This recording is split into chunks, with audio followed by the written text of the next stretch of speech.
player would work. And then I heard that the Browns had offered a first, next year's second, and Emmanuel Ogba, who we still have on the defensive line as well, and will be a backup at this point unless we unload him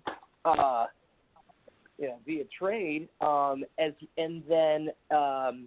it was a first this year, a second next year, and a fourth this year, plus Ogba for Odell, and a 3 this year. And once you start hearing those kind of specific details, you know it's close. Now, it could fall apart, just like Antonio Brown to Buffalo did. But when you start hearing that, you're going, it's close. Like, this could happen. And then the trade comes out, and it was actually better than that. You know, they wanted Jabril Peppers, which I thank Jabril for the time that he was with the Browns. And you know what? Have fun with the Giants, buddy, because we landed the guy who is, without question, the most talented receiver in all of football. And it's not just, like I said, it's not just offense. I mean, the defensive line might now be the best defensive line in the NFL with Myles Garrett, Larry Ogunjobi, Sheldon Richardson, and Olivier Vernon. And then you go to the linebackers, and you have 2 guys that have made a Pro Bowls there, Christian Kirksey and Joe Schobert. And then the defense, or the secondary, you've got Denzel Ward and Demarius Randall. And, I mean, the amount of talent on this team is just it's mind-boggling. It's the kind of thing that my dad vaguely remembers of the Otto Graham and Jim Brown days. I mean, to pull something off of that kind of magnitude, the trade, and we still have $45 million in cap space that will probably roll over to next year. So, I mean, they're taking advantage of the Baker Mayfield rookie contract, which is what teams have to do. I love your enthusiasm. We got to get a lot of other stuff in here. Ed, as you can hear in the voice of Adam here, he really is a true super fan. And the thing about it is, and Adam and I share another loudest fan in the room, Pittsburgh Steeler fan. And you know who I'm talking about, Adam, and that's Kyle. But at the same time, we saw some drama with the Steelers. Walk us through, Obviously, Bell going to the Jets, who saw that happening. Brown going to the Raiders. I think everybody saw that happening. Jolly O St. Nick going to Jacksonville. Walk us through the NFL free agency over the last 48 hours. Who's the winners? Who's the losers? Winner, chicken dinner. That's a lot to sum up there, you know.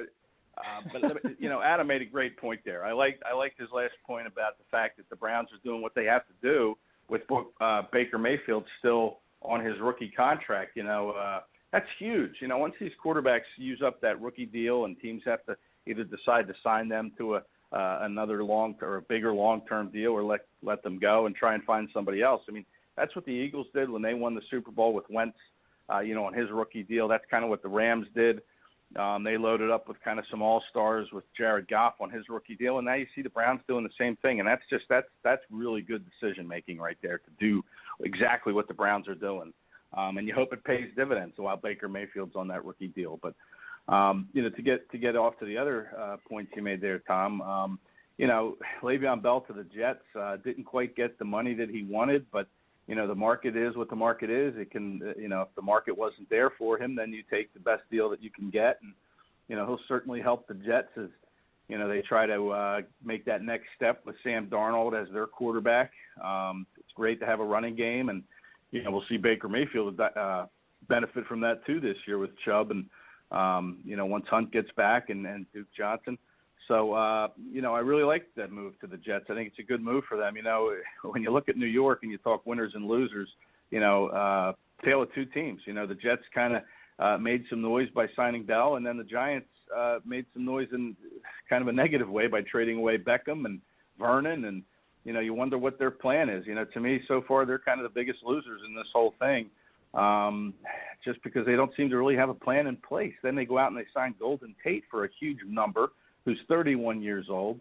You say you want to rebuild, but you have a 38-year-old quarterback. You sign a 31-year-old receiver who, by the way, plays the slot, which is the same position Sterling Shepard plays. So they still don't have an outside receiver to go with Corey Coleman. Just some really, really head-scratching moves by the Giants. So to me, they're kind of the biggest losers. And you look at the Raiders where Antonio Brown went. The Raiders are spending all sorts of money, and I'm not sure that's really the way to get better is by throwing around, hundreds of millions of dollars, on an Antonio Brown. And, they got some other guys, Trent Brown, they're taking a risk with the tackle there. He's kind of an up-and-down player on the offensive line. So, the Raiders, again, to me, until John Gruden can prove that he can coach in this generation. Remember, he was a coach years and years ago, and he got the best out of some good receivers, in his scheme. But, he couldn't do it with Amari Cooper. So they traded him to the Cowboys, and now they bring in Antonio Brown, and we'll see if he can get the best out of Antonio Brown. I'm still not sold on Gruden. I'm not sold on the Raiders. I understand why they're throwing all this money around because they're moving to Vegas, probably in 2020. So they want to have some marketable names. They want to be able to sell season tickets. But I don't think that's how you win in the NFL is by throwing around these huge contracts. We saw it with the Philadelphia Eagles when they signed Malik Jackson on their offensive line, or defensive line, rather. 3 years ago, he signed a 6-year contract coming off a Super Bowl win with the Broncos. The Jags signed him for 6 years, $80 million. He got through 3 of those years, and they cut him. Didn't live up to his billing, and the Eagles are taking a chance on him, signed him to a 3-year, $30 million deal. But a lot of times in these free agent moves don't always work out as planned. I kind of like the under-the-radar type of move where you're not showering a lot of money on a player, and that's kind of how you build a team. You build it by filling in parts here and there, maybe adding to your depth rather than going out for that big star player. I think you find the big star player and you develop that star player with your draft picks. You're absolutely right about that. That's a valid point. That's where, I'm hearing Colt fans just cry and moan and whatever. We need to sign this guy. We need to sign this guy. But Chris Ballard is very, very good at just saying, hey, I'm going to budget the money here. We have a lot of money to spend. And, we're right there with the Browns, where I think it's a 13 or 14 to 1 to win the Super Bowls. And the Browns, when they picked up Odell Beckham, they went from like a 25 to 1 to a 14 to 1 to win the Super Bowl. But I think we signed the guy from Carolina, Devin Funchess, I think I said that right, who just wasn't a good mix there in Carolina. But I think he'll be a great pickup here. And so I think Ballard's known for that. He's known for holding the purse strings. And what we see historically, those teams that go out there and spend a lot of money in the free agency and what we call a first wave, they typically don't do well in the postseason. Nothing against the Browns and not trying to discourage you there, Adam, but certainly historically, statistically, that doesn't always work out. Let's play the homework card there for all three of us, guys. It's March Madness Selection Sunday. Adam, I want to give you some time to boast a little bit. You and your Buckeyes may have kicked my Indiana Hoosiers out of hopes of contention, but I think they're still on the board with their quad one wins. You guys are going to sneak in. You have done well. IU is like me when I was at IU. Goof off all year long and then try to pass your finals and get on into the next year. So that's IU has been the IU of me when I went there.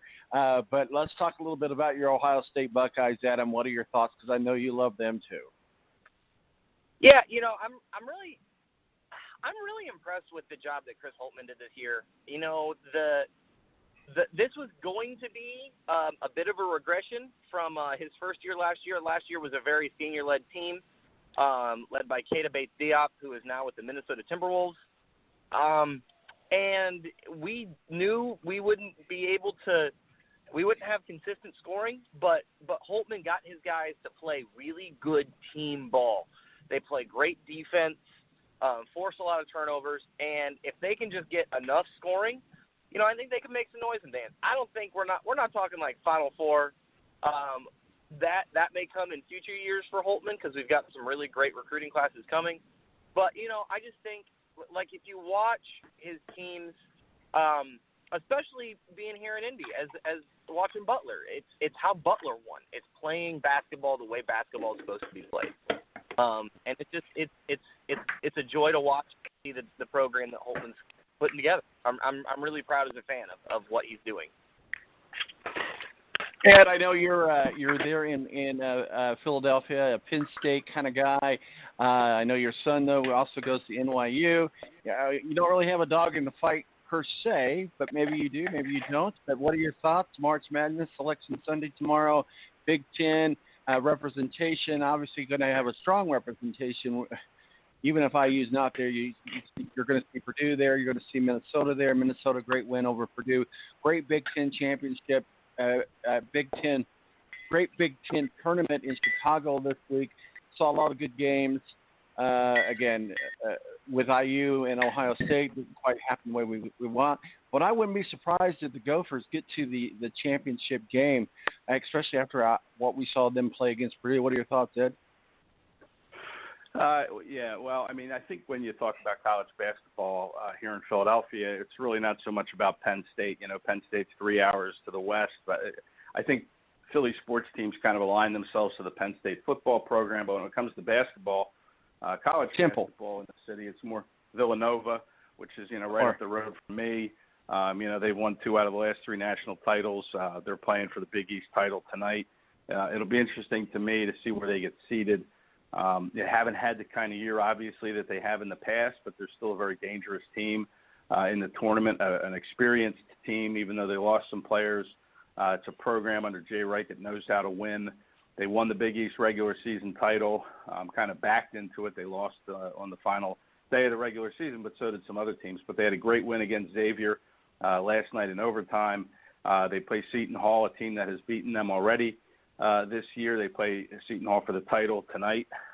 So that's really the team that, Philadelphia fans watch closely. And then Temple basketball, of course, too. Looks like they were on the bubble for a lot of the year, and now Temple is probably off the bubble, and they're probably in. But, I don't expect them to make too much noise. It's the last year for Fran Dunphy, their head coach, very popular man in Philadelphia, went to Penn, coached at Penn. Went to Temple, then he coached at Penn, and then he went back to his alma mater when John Chaney left to take over Temple. This is his last year. He's retiring. So it'd be kind of nice from a sentimental point of view to see Temple get on a little bit of a roll in the tournament, maybe win a game, get to the 32, or even get to the Sweet 16. But that's a tall task for them. But, all eyes in Philly are on Nova and Temple. All right, guys, let's get the final word. We're talking with Ed Kratz, beat writer for the Philadelphia Eagles, our official NFL contributor, talking NFL free agency, also talking to Brown superfan Adam Jevitin. We'll start with you, Ed. Let's get some news from the nest, if you will, the Eagles free agency. What are your thoughts? From the nest, yeah, I like that. I like when you talked about the Colts, Tom, earlier, and what Ballard's doing, and I like when teams re-sign their own players that deserve it. Like in the Colts case, they gave a new deal to Pierre Desir and Marcus Hunt, and then they didn't spend a lot in free agency. I like that approach. They have 9 draft picks. The Eagles kind of did the same thing. They brought Jason Peters back on a cheaper deal, 37-year-old left tackle. I don't know what he has left.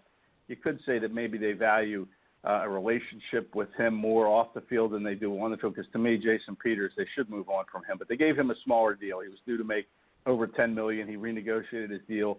He's only going to make $5.5 million this year. He can get bonus money up to $10 million if he does well. So, the Eagles, they signed Ronald Darby. He was one of their own players. They brought him back. They re-signed Brandon Graham, defensive end, who made one of the best plays in organization history with that strip sack of Tom Brady in Super Bowl 52. That's a play that probably at the top of the list for Philly. Maybe the Philly special when Nick Foles caught the touchdown pass in the Super Bowl is right up there too. But, the Eagles have brought back Graham, Darby. They renegotiated Peters. It wouldn't surprise me if after the draft they approach Darren Sproles and say, hey, do you want to give it one more shot? Let's see where Sproles, where he stands. Chris Long is a guy that could retire. He had 5.5 sacks for him last year, but he's contemplating retirement. But, I like when a team takes care of its own. If they deserve it, then they get the money. And the Eagles certainly have shown that. They haven't done a whole lot in free agency. They brought in the defensive tackle. I mentioned earlier, Malik Jackson, to replace Tim Jernigan, who they released. He had a back problem. And they brought in an under-the-radar linebacker in L.J. Fort. And, of course, they traded for Deshaun Jackson, who was an original member of the Eagles back in 2008. He comes back. He said all the right things at a press conference this week about being a more mature person, a more of a leader. When he was here, all he was worried about was renegotiating his contract.